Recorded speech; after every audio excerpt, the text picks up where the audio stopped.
আপনি দাঁড়ান, আপনাকে ঢুকিয়ে দেবো, চিন্তা করতে হবে না, তাড়াহুড়ো করতে হবে না, সবাইকে দেখানোর জন্য আমরা করেছি। জায়গা শুরু আছে,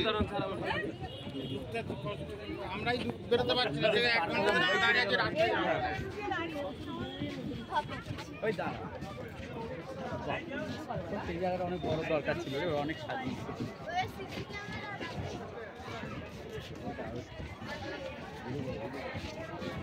সেই লাগছে না।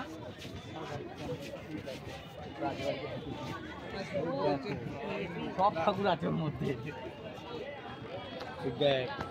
এই ঠাকুরটা না দেখে চলে গেলে কেমন লাগছে বলো তো।